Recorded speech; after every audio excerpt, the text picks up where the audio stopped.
Anxiety is our body's natural response to stress. It's a feeling of fear or apprehension about what's to come. This can be triggered by a variety of stimuli. In particular, none more so than in our sense of hearing, and trigger that internal response just based on audible frequencies alone.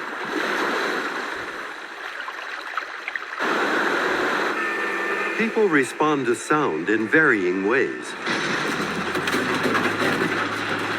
Much depends on who's listening and what's making the sound. Usually the sounds of nature, even when loud, tend to be less annoying than the sounds of modern life. But how much is too much? A decibel meter measures the level of sound pressure. Normal conversation is roughly 60. Because the scale is logarithmic, 70 decibels is twice as loud. Hearing protection is recommended at 85. Above 90, sound is damaging.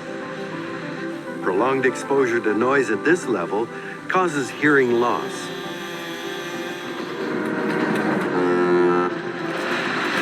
Pain begins at 125. Loud sound produces a fight or flight response. Stress, anxiety, increased heart rate, loss of sleep, fatigue, and social conflict have all been linked to louder environments. This may explain why airline food often tastes bland. One theory is that high background noise prevents the brain from fully processing other sensory input.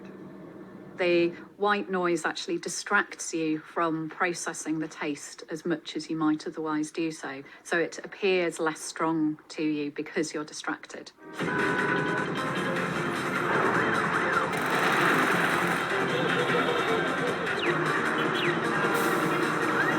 The volume of sound in cities everywhere is constantly changing.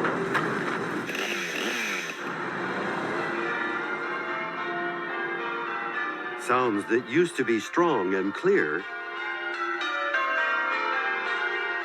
are getting lost in the din of urban noise. So isn't that a great sound? Right in the center of Vancouver? Barry Truax is an emeritus professor of acoustic communication at Simon Fraser University. Truax believes the preservation of iconic sounds, or sonic landmarks, is just as important as preserving a city's visual landmarks. He and a team of researchers set out to measure how far away they can hear the bells of Holy Rosary Cathedral.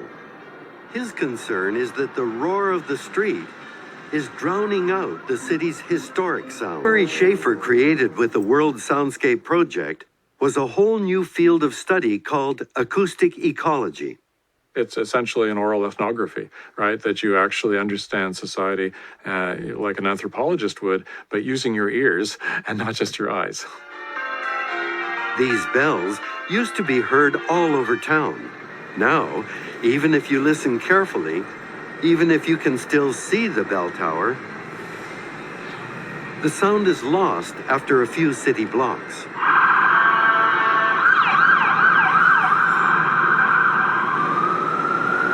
So there you go. There's the difference between the acoustic world and the mechanical world. Half a block. 100 years ago, they could talk about listening to the beautiful chimes of the Holy Rosary Cathedral in the Hillcrest area and also South Vancouver. You know how many miles away that is? 100 years ago, Holy Rosary was one of the tallest buildings in the city. Today, it's lost in a concrete forest. If the ringing could be heard in Hillcrest, nearly 40 blocks away, then the acoustic profile of the bells has shrunk to less than a tenth of what it was. But this is only part of the story. The sound of city streets in Vancouver was entirely different a century ago.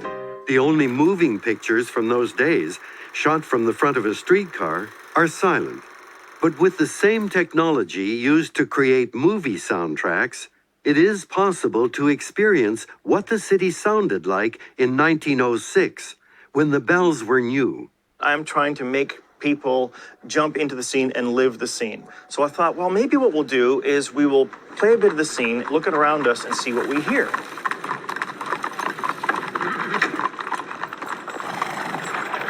This is only 2 blocks away from the Holy Rosary bells, so have you tried putting those in? Oh, for sure.